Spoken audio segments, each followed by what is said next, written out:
What's up guys, Infernape here. Now it should come to no surprise to you that my favourite series of all time on Netflix is Cobra Kai. It is probably the best thing I've ever seen on Netflix in my life. The fights are amazing, characters amazing, love the drama, love the evolution of the characters. It's just an amazing series on Netflix. And if you haven't seen the newest season yet, oh my god, you are missing out. By far the best season so far. I don't know how, it's just that Cobra Kai keeps one-upping their seasons. It seems impossible, but they still do it. And I just love that aspect of Cobra Kai. Another reason why I love Cobra Kai so much is because it's one of the very many reasons why I became a martial artist myself, and I'm also in love with the Karate Kid, so I was going to love that from day one. Now, one topic people like to discuss is how strong a certain character is in all sorts of formats. Like, people like to discuss like how strong people are in certain shows, movies, whatever. I am actually going to go over the top 20 characters that are the strongest in Cobra Kai. Now, I have done my research based on how impressive their wins were, how many wins and losses these people have had, and just past experience in general. So, strap yourself in for a very long video. Be sure to let me know down in the comment section below if you enjoyed this video as much as I did making it, what issue you thought is the strongest character in Cobra Kai, which was the weakest, if you agree with my list, who is your favourite character in Cobra Kai, let me know what your thoughts on the newest season were, and if you have any video suggestions for the future, be sure to let me know down in the comment section below. So without further ado, let's get into the video!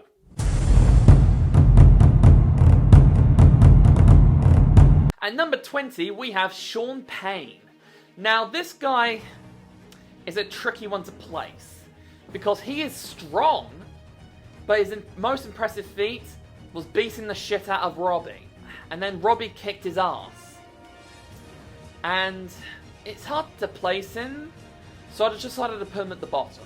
But still, this guy is a menace. Like I said earlier, this guy kicked the shit out of Robbie, who was previously, he was in the top 2 of the previous All Valley competition. So, that easily gives him a little bit of credit. Plus, keep in mind that this was when Robbie still relied on defense only. So, it's pretty impressive. Like, he used his strength and height to overwhelm Robbie. That was pretty impressive on his side. Plus, like, keep in mind, someone who's naturally taller and a lot more or musclier than you is going to have a bit more advantage than someone who's a bit shorter. Because when you're taller, you have a lot more reach. Like, take me for example. I'm 6'5". So I have a lot more reach in my arms and my legs than a lot of people, say, like, who are 5'7". So, plus the fact that he's got muscles upon muscles, that's going to be another contributing factor, because his punches are going to be a lot more deadly should they land. The fact that Sean managed to beat someone who was previously in the finals of a karate tournament without being trained in martial arts, that is very impressive to me. Imagine how powerful he would be if he actually joined a karate dojo. Now, I feel like he would probably soar up in the ranks. But for now, I had to put him at 20.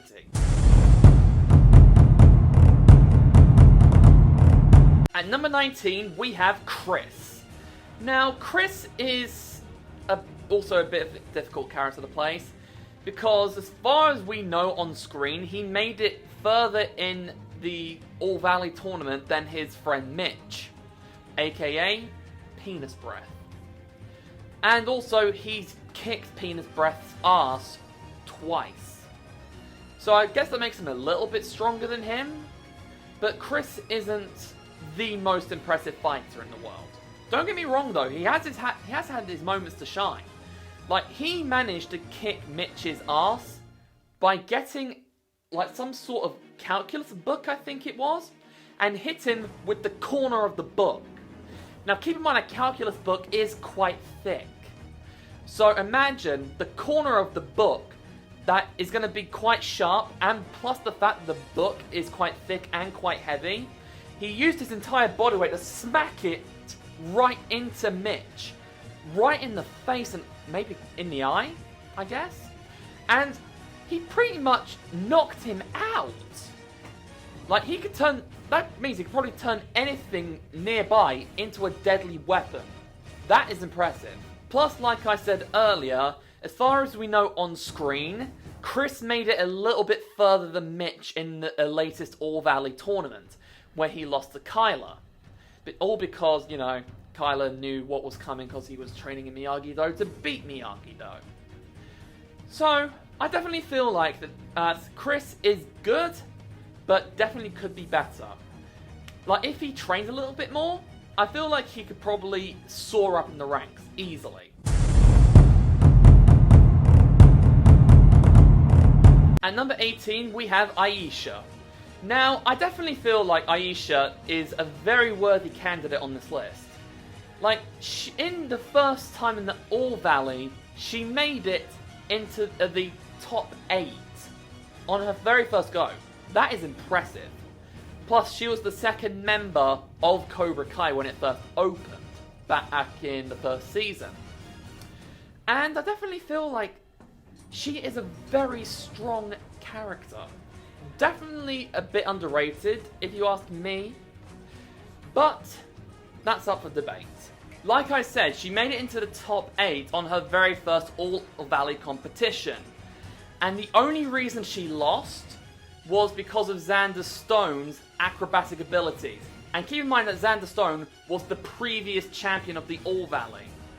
I feel like that is Aisha's biggest weakness in a fight, if someone uses speed and acrobatic-like movements to overwhelm her and confuse her. But still, she is a very powerful fighter, because on her very first day, keep in mind that she took out Miguel and stomped on his throat. So, you have to admit, she is pretty strong. It's a shame that she wasn't in many fights afterwards. I don't know why, but they just made her quit the bloody dojo. Which is a giant shame. I would have loved to see her be a part of Eagle Fang. I feel like if she stayed with Johnny, she would have been a very powerful fighter, and probably a much higher on the list. But since she doesn't really fight anymore, I had to put her this low. Still though, she could easily kick the other two's ass any day of the week. At number 17, we have Piper. Now, I wasn't really sure where to put her, because keep in mind, she is really strong. Like, with only about 6 weeks of training, she managed to make it into the top 8 or 4, I believe? I cannot exactly remember. But still, she is a very powerful fighter. With only a few weeks of training, she made it really far into her first All-Valley competition. And she liked to use her gymnastic abilities in order to gain the upper hand of people. And she actually made Tori sweat a little bit when they had their sparring match. Plus, keep in mind that she managed to overwhelm Sam a little bit by knocking away her defense. So, that was very smart on her move. It's just a giant shame that she didn't stay in the series. Because right after the All-Valley was finished, we never saw her again. Like, that is a giant shame if you ask me. I would have loved to see her progress even further. I would love to see how far she could have gone.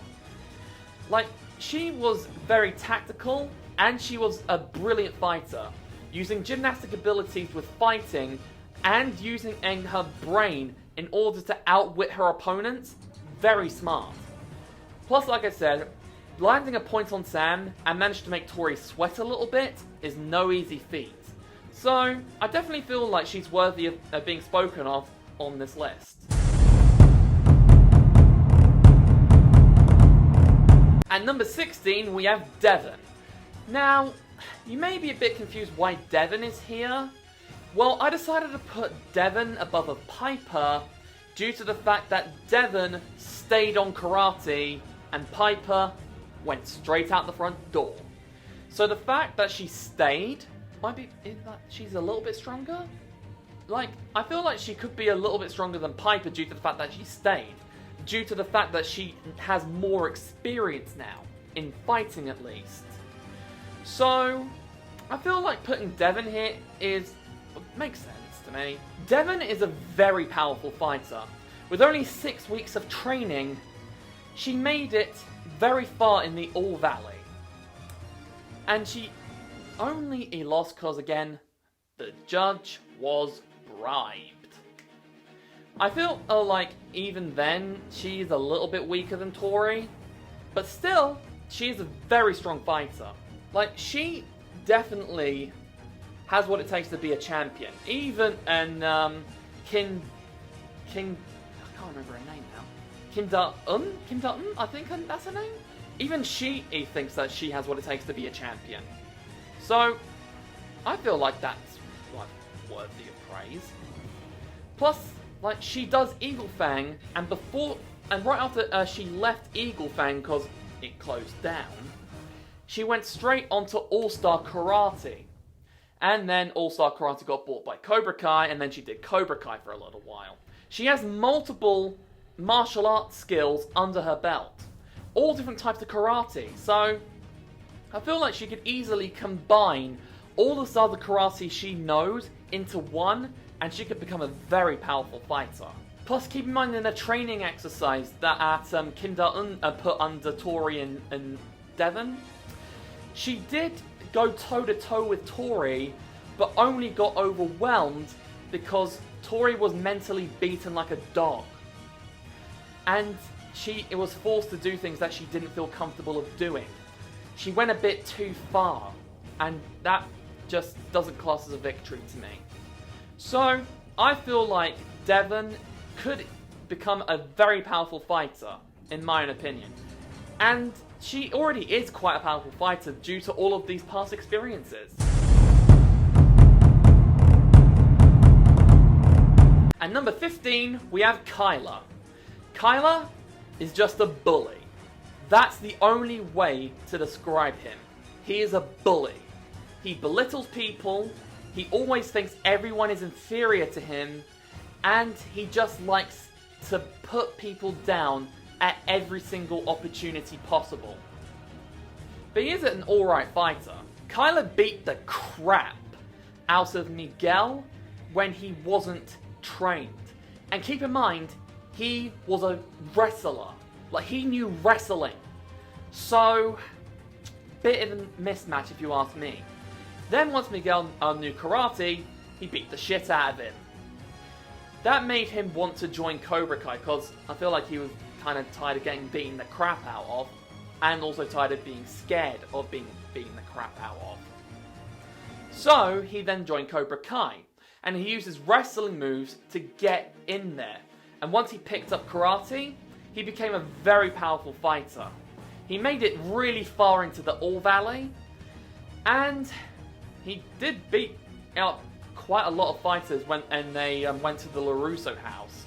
And he almost beat the shit out of Miguel again, because Miguel still hadn't fully recovered. And, yeah, I feel like Kyler can be a very powerful fighter, but he needs to stop belittling people and underestimating people. Because so far, he has lost to Miguel, Hawk, Dimitry, and Kenny. And the fact that Kenny is quite a few years younger than him, that doesn't exactly make him the best fighter in the world. He keeps belittling people. And the second that he stops that, I feel like he would be a powerful fighter. Because then he would stop belittling people and use his brain to think of a way out.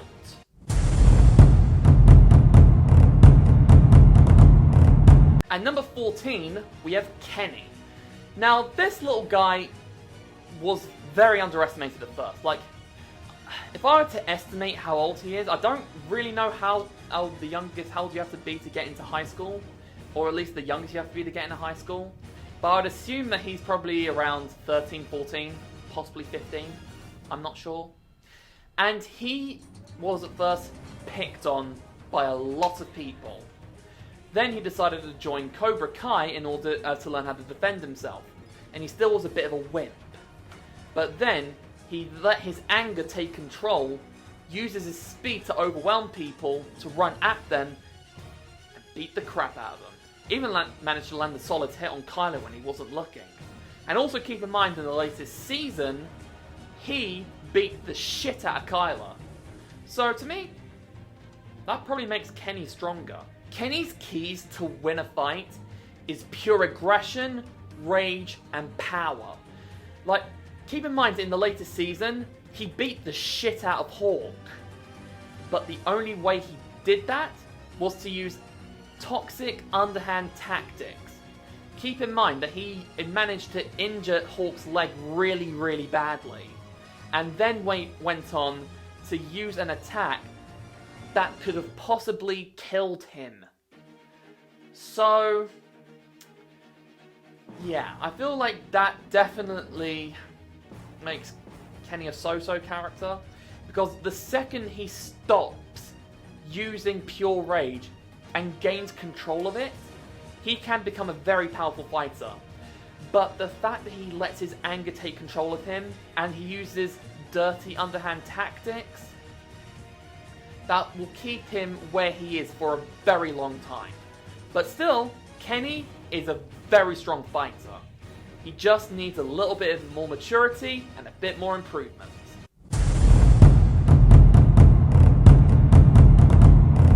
At number 13, we have Dimitry. Now, Dimitry definitely is a very powerful fighter. He just needs to stop doubting himself. Like, he has some impressive wins under his belt. Like the fact that he kicked the crap out of Hawk, the fact that he made it into the top 4 in his first All Valley, and the fact that he has kicked Cobra Kai's ass many, many times. As you know, he wasn't really welcomed into Cobra Kai because he wanted to join at first, and yeah, then he realised the hard way that Cobra Kai definitely wasn't for him. So, he decided to join Miyagi-Do. And Miyagi-Do definitely helps him at first. Like, when he first joined, he did struggle a tiny bit, but he got the hang in the end. And he defeated Hawk, who kind of became his bully. All because of the fact that Hawk turned into an asshole and lost the plot just because Dimitry had a bad experience at Cobra Kai. I mean, he is allowed to express his thoughts. He has the right to express his thoughts. Like, you know? But then, Dimitry became a very powerful fighter. Making it into the top 4 in your first All Valley definitely is a very tough feat. He only lost just because he was facing Robbie. And keep in mind that Robbie does have more experience under his belt. Plus, he is a tiny bit stronger than Dimitry. Like, the second that Dimitry stops doubting his abilities and comparing his abilities to other people and start working out his own problems, I feel like Dimitry definitely will soar up in the ranks. Like, he definitely deserves to be a much more powerful fighter.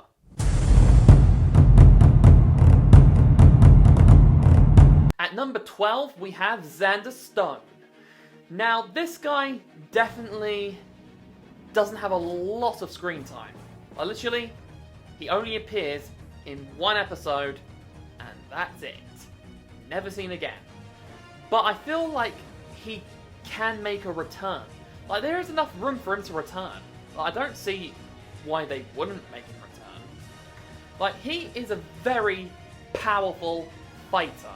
Like I said earlier, Xander Stone loves to use flips, acrobatic-like movements, and his speed in order to overwhelm and overpower his opponents. Like, he does all sorts of flips, acrobatic movements. He even, kicks... remember that fight with Aisha? He managed to kick his leg all the way over his head and slam it down. That is definitely acrobatic-like movements. And I definitely feel like he could go further if we saw him more. Because it definitely looks and sounds like he has been training for a very long time. And the fact that he's an All-Valley champion definitely makes him a very worthy adversary. I just feel like we need to see more of him. Like, if we know where he is and what he's been doing, I feel like it would be a bit more of an accurate reading to determine his strength.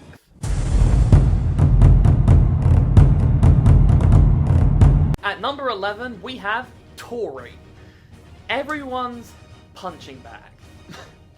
Like, you can't deny, it's even explained in the show that, or at least in past interviews, I think. I cannot remember. But Tori is basically everyone's punching bag. Or at least the universe's punching bag in the show. Still though, Tori is a very powerful fighter. But she is a tiny bit mentally unstable. I mean, she can't control her anger. She likes to be on top. And she isn't scared of doing what's necessary to win. At least that's how it was before Silver took over. Tori has had a couple kickboxing lessons before she joined Cobra Kai.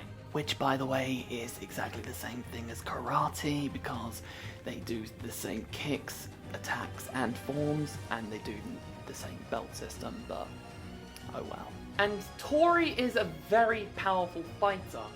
She's fearless, she's courageous, she's ruthless, she's badass, and she's not afraid of doing what's necessary to win. If it has to win by using a bracelet that also functions as a weapon, that's what she'll do. If she wants to mentally and physically abuse her opponent with a weapon when that person is defenseless, that's what she'll do. She is ruthless and badass. But like I said, that was before Silver joined. And then she started questioning what they're teaching and what she was doing. Then she decided to, switch sides. Well, I don't think she was really on the side of Miyagi-Do, though. She definitely wasn't on the side of Cobra Kai anymore, I'll tell you that much for a fact. But still, she is a very powerful fighter. Plus, in her first ever All-Valley, she won. Even though it was cheating. Because keep in mind, Silver bribed the referee. Like, in that way, it would make it easier for Cobra Kai to win. So, that kind of puts a damper on it, but still, it doesn't change the fact that Tori is a very powerful fighter.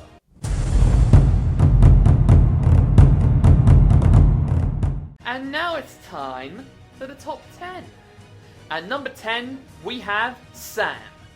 Now, I definitely think that Sam is stronger than Tori because of the fact that the ref was bribed in their fight. And I am certain for a fact that if the ref wasn't bribed, Sam would have won. And also keep in mind for a fact that Sam has been doing karate longer, and of the fact that Sam has beaten Tori multiple times before. So, to me, that kind of sums up that Sam is stronger than Tori. Sam has been doing karate ever since she was a child. But when she decided to grow up and be like, oh no, I want to be a popular girl, she decided to drop karate and focus on her looks, her money, and her status. Way to go. But kind of being a bit bitchy. But when she had a reality check, she decided to pick up karate again. And she picked up very, very quickly, even though she had pretty much hung up her gi for a very long time. She definitely hadn't forgotten anything she was taught. And she was very powerful. Like, she could easily defeat multiple opponents. Like, for example, she took out Hawk, who had previously had entered an All-Valley tournament, went alright, like, in terms of the sparring against Robbie, and could probably go toe-to-toe with Miguel. And also keep in mind, in her first All-Valley, she made it into the top 2 in the girls' division. And she lost because of a cheat. Yeah, and she almost lost the exhibition match against Cobra Kai in the latest season, because Silver bribed another ref. But with her training in both Miyagi-Do and Eagle Fang, she combined both styles and made sure that each point was undoubtedly going in her favor. She can easily outsmart and overpower any opponent by using counter moves as well as defense and offense all at once while outthinking her opponent.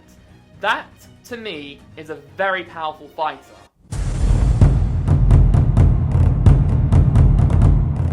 At number 9, we have Robbie. Now, I know for a fact that Sam has had more experience in terms of years of martial arts than Robbie, but Robbie has had more experience in martial arts on the competitive level than Sam, because he has been in 2 All Valley tournaments and Sam's only been in 1. So I feel like Robbie slightly has the edge, but it isn't by much. Robbie definitely has the potential of becoming a very powerful fighter. He just needs to make sure that he doesn't lose control of his anger. Because keep in mind, Robbie has demons. And if the demons overtake his good stuff, he becomes very unhinged. Like, keep in mind what he did to Miguel. He completely lost it and it looked like Miguel was about to break Robbie's arm. And the second Miguel showed mercy, he completely did a reverse elbow straight on Miguel and beat the crap out of him multiple times and kicked him over a railing where he fell a few stories and put Miguel in a coma. And then later on, a few series down the line, he faced Kenny in the All Valley and completely effed him up. Like, he definitely was playing with his food a little bit. Like, on the first point that he landed, straight punch straight to the face. Even though in the tournament rules it says you're not allowed face contact. So maybe they took away that rule? Even though Tori got a warning for elbowing Sam to the eye?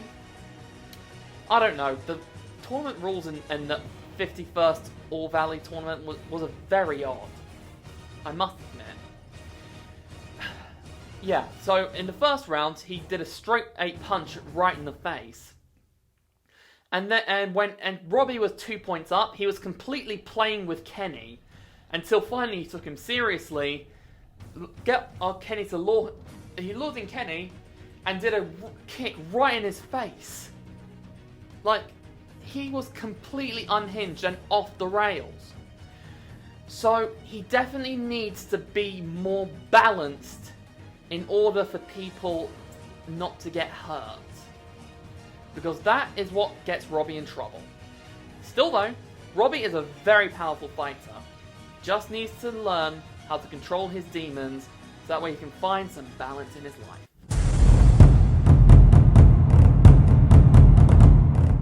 At number 8, we have Hawk, aka Eli.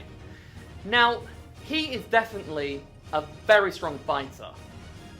He became a much stronger fighter in the last season before the new one. Like, he is a very strong fighter. But at first, he was a bit cuckoo.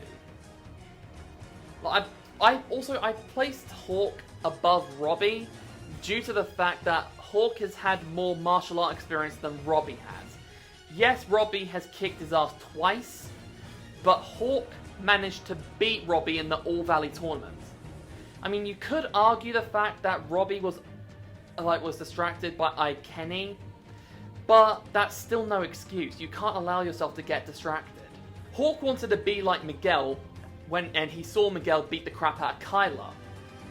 So he decided to join Cobra Kai, and he felt like he was still a bit of, well, a wimp. So he decided to change up his look in order for people to not make fun of him. And then he completely became an utter asshole. Like, he became a bully. He beat the crap out of people for no reason, showing them no mercy. And he just became a merciless prick. Like, keep in mind, this guy attacked Robbie when his back was turned and completely dislocated his shoulder. Even though the way that he kicked him, it wouldn't have been possible for him to dislocate his shoulder. You know? Like, he also, got his Cobra Kai buddies to gang up on Dimitry just because Dimitry left a bad review on Cobra Kai. That is by far the most childish thing I've ever heard of in my life. Then he decided to break Dimitri's arm, all because he was pressured into doing it. I don't know. Like, Hawk, while he was with Cobra Kai, was an absolute prick. But then he realized the error of his ways, left Cobra Kai, and then joined Eagle Fang. And when he was when he was ganged up on by Cobra Kai, and Cobra Kai shaved his mohawk, he didn't want to do karate anymore. So he decided, well, to give up. But then Dimitri gave him a pep talk, and he decided to be with Dimitri, thus meaning he joined Miyagi-Do. And when he joined Miyagi-Do, he became a very strong competitor. Like, he managed to combine Eagle Fang, Cobra Kai, and Miyagi-Do into one style, and won the All Valley tournament in the boys division. That definitely means he's a very strong fighter now, and he definitely is a much better person, personality-wise. Like, he is a very nice, genuine person. I mean, yes, he does have his arseholey moments, but still, he is a nice person deep down.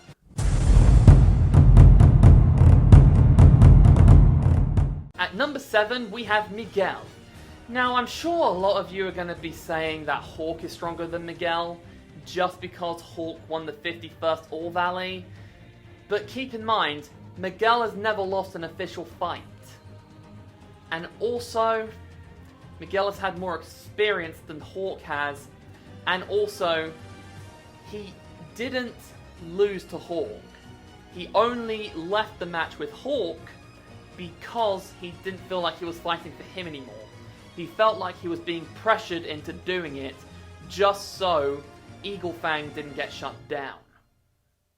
Still though, I am confident in saying that Miguel is stronger than Hawk because in Coyote Creek, he beat the shit out of Hawk. I don't know if it's extra motivation because he stole Miyagi's medal. I don't know. But still, he won. Miguel started off as being a nerdy, pathetic loser. But he eventually grew up, glowed up, and became a badass fighter. Yes, he did become a bit of an asshole, but he learnt how to show mercy and realized what he was doing was wrong. And then eventually left Cobra Kai and stayed with Johnny, but he had to learn how to walk first. Because keep in mind, he was kicked over a railing, his neck and spine were completely shattered, and he had to go under physiotherapy in order to learn how to walk again, run again, and fight again. So, yeah. Still though, he became a badass fighter even after his injury happened. So, I definitely feel like that is a positive message to tell people, no matter what kind of medical experiences you've had in the past, you can still get over it, work hard, and become an amazing person, and become the person that you want to be. Plus, keep in mind, Miguel is an All Valley champion. Yes, it was a bit unfair because of the fact that Robbie was injured, but still, it's Robbie's own fault for not realizing his limits, if you think about it. I mean, yes, martial artists are supposed to surpass their limits, but they also have to realize their own limitations. Robbie was doomed to fail from the start as soon as his shoulder was dislocated. Still, Miguel is a very powerful fighter. He definitely deserves of having the title of All Valley champion. But I don't know. I don't know if it'll like become any more stronger. I honestly don't know. Like, he definitely is a very powerful fighter. But keep in mind, his back played up during the tournament. So I feel like he needs to go under a bit more physiotherapy in order to make his back stronger. So that way he will be able to fight at full power and not have to worry about his back playing up. So, I don't know. But still, Miguel is a very powerful fighter. No doubt about it.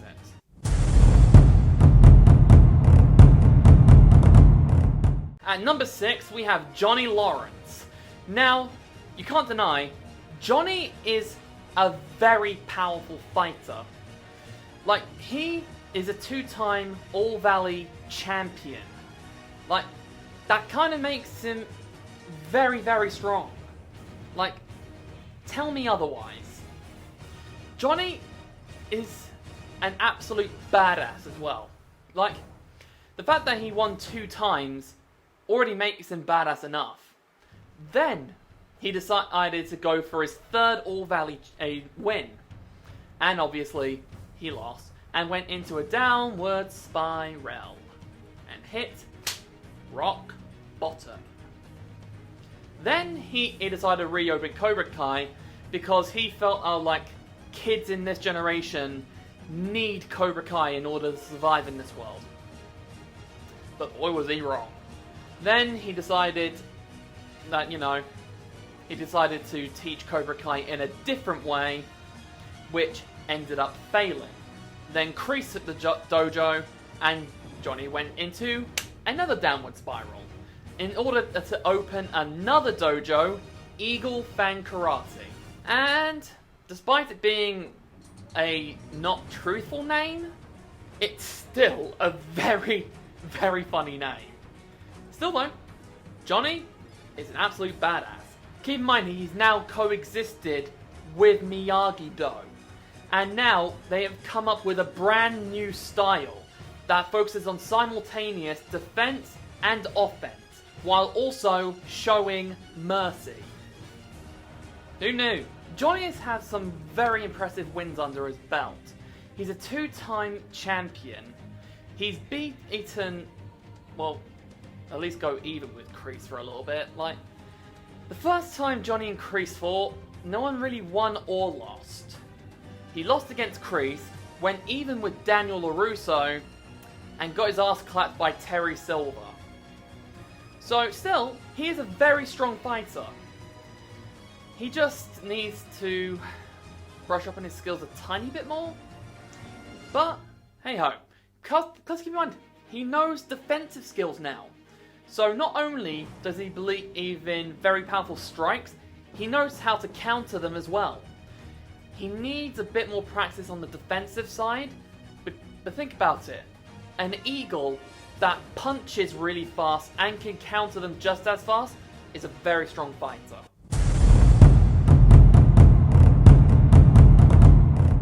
At number 5, we have Crease. Crease definitely deserves a place on the list. He's powerful, he's badass, and he could probably beat the shit out of every fighter that I've talked about so far. And he's done so. He went toe-to-toe with Johnny the first time, like I said, and he kind of beat the crap out of Johnny. Like, I know how he won was a tiny bit unfair, but because keep in mind, at first Johnny was beating the ever-living shit out of him. Then he was focusing his attention on Robbie, and Crease used that opportunity to backhand Johnny right in the back of the head. Then he decided to pin him and grab his uvula to try to choke him to death.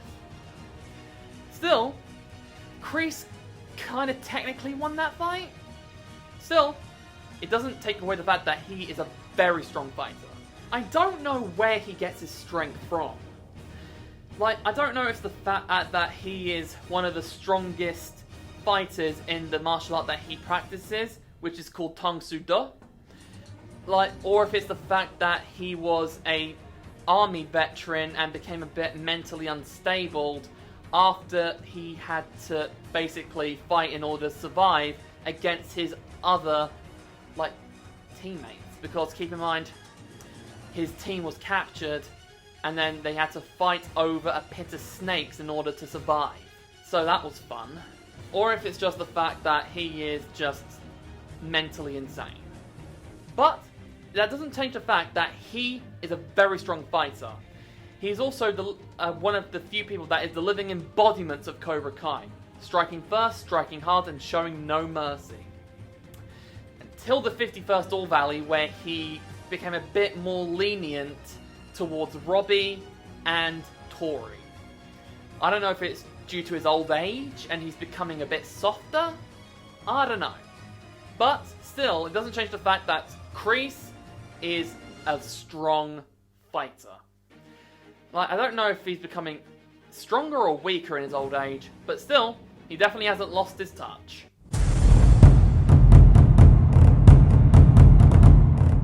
At number 4, we have Terry Silver. Now, I'm sure a lot of you are going to be a bit annoyed that I put Silver lower than some other fighters. I'll get into that later. But first, let's talk about Silver. Silver is another person that is the living embodiment of what Cobra Kai represents. Striking first, striking hard, and showing no mercy. But Silver is even more insane than Crease. I don't know if it's the fact that he was a piss-pants coward when he was in the army and he's still a little bit deranged. Or if it's the fact that he felt like Crease has betrayed him. I don't know. I don't know why he's so mentally unhinged. Even more so than Crease. But what I do know is that he is a stronger fighter than Crease and definitely is, well, a much more aggressive fighter than Crease. Because he is not afraid to do whatever it takes to win. Even if it means killing someone. Like, he will go to whatever lengths necessary in order to become the person on top. And he's not afraid to do whatever it takes. Even using his Quicksilver method, if it means killing someone, bribing someone, anything. He will not shorten his lead. He will do whatever it takes to win. And also will do whatever it takes to make sure that Cobra Kai is the #1 dojo, not just in the valley, but in the whole world. Keep in mind, he beat the shit out of Johnny in the season before, and then in this new season, he easily beat the crap out of Daniel in the early stages of the season. Like, it's no surprise. Silver is insanely strong. Like, I don't know how to put it into words. Like, he's just so strong. I don't know, what makes him so powerful, but he is a very powerful fighter. It's a good thing that he's in prison now, so that way he won't be able to teach kids anymore, and he won't be able to hurt anyone anymore. Until he gets out. If he gets out. Still, doesn't change the fact that Silver is definitely one of the strongest fighters in the Cobra Kai world.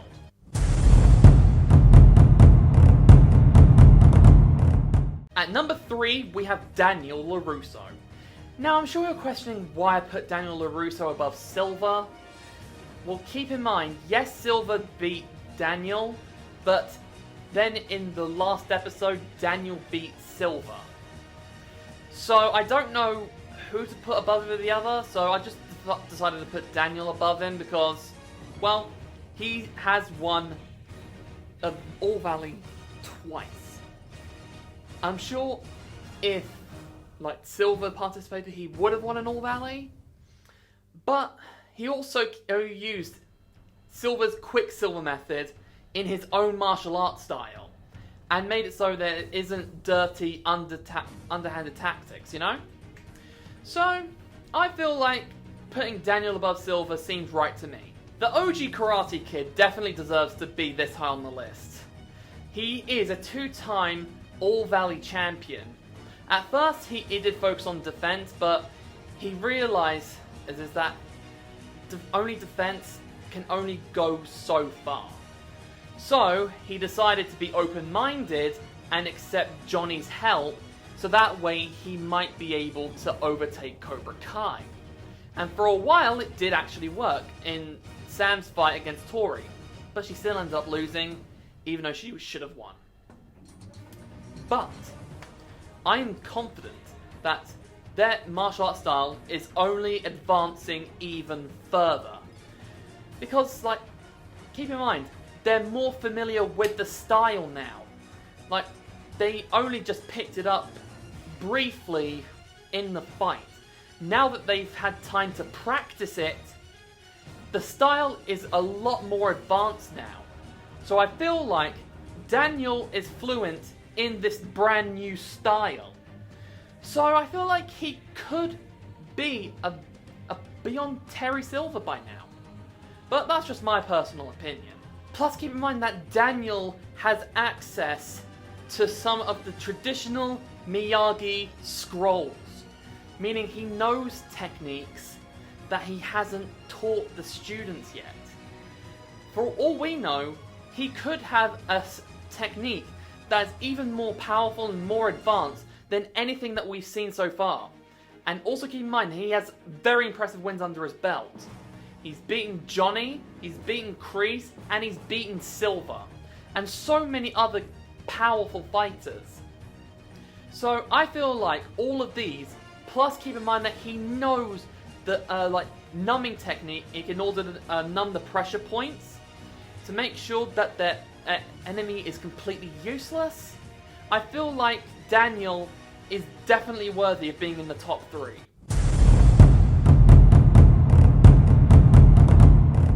At number 2, we have Chosen. Now I put Chosen above Daniel because he's had more experience in the Miyagi style karate than Daniel has, and knows the secret techniques better than Daniel does. And I put him above Silver because he didn't technically lose the fight against Silver. He did win, but he looked away for an instant, which gave Silver the upper hand to get away and slice him in the back. So I say Chosen didn't technically lose, so therefore he's a stronger fighter than them both. Chosen is a very powerful martial artist. Like, he knows the Miyagi style karate inside and out, and has come up with a little bit more of a violent version of it, but like he said, defense takes on many forms. Plus keep in mind, he's also a little bit familiar with Tang Soo Do, which is the martial art that Cobra Kai focuses on. So it does make sense that he is a little bit stronger than Daniel. Plus keep in mind that to me, Chosen is just slightly stronger. I mean, yes, Daniel did beat him in the 80s, but I felt like he has grown stronger since then. Like, he is a much better martial artist now. Like, he is not fighting his demons anymore. He's free of his anger too, so that makes him a tiny bit better than he was back then.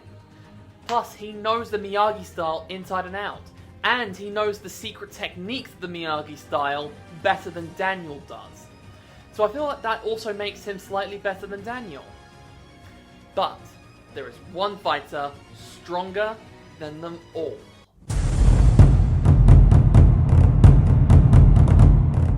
And finally, at number 1, we have Stingray! No. The real number 1 is Kim Da-eun. Now, she is very powerful fighter. Like, no one can deny that she is so strong. Keep in mind that she is the granddaughter of the person who invented Tang Soo Do, which is the martial art that Cobra Kai uses. She literally is the proper living embodiment of Cobra Kai. I am confident that she could kick everyone's asses that I've mentioned on this list. for the older opponents, for example, Silver, Crease, Danny, and Johnny, she can beat them with youth. Because keep in mind that back in the cutscene when they went to the 1980, like Crease and Silver were in their 30s or so, and Kim was in probably 7 or 8. So she has them on youth. And for the people that are younger than her, she has experience. Because she literally pretty much lives and breathes Cobra Kai.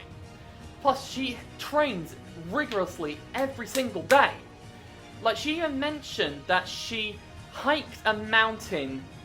I think it's the highest mountain in South Korea. Don't quote me on that. With 2 heavy bags, while her other training partners only had 1 heavy bag. So, it kind of makes her very strong. Plus, she easily took Tori and Devon and Sam when they were fighting in the Cobra Kai dojo.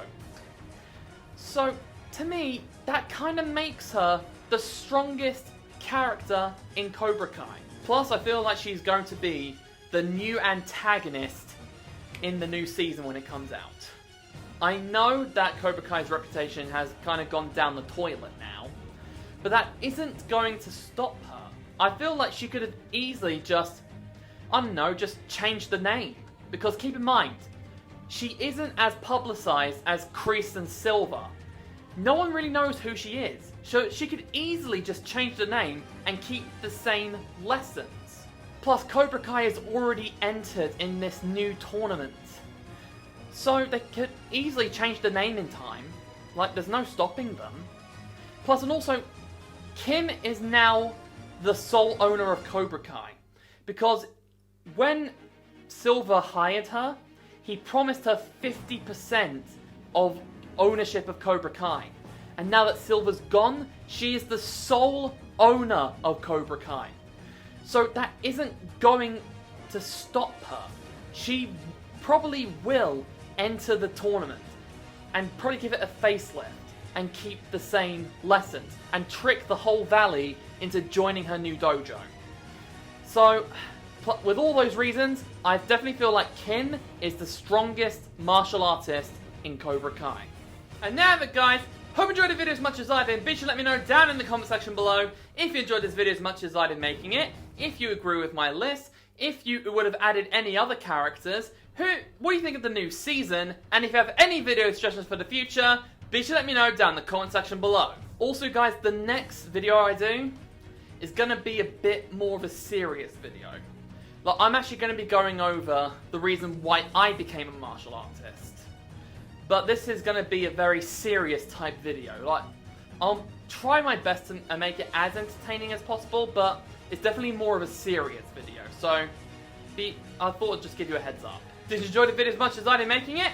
If you did, be sure to give it a massive thumbs up, comment down below, share this video with a friend, and if you're new, subscribe to my channel. It's been Inferno today.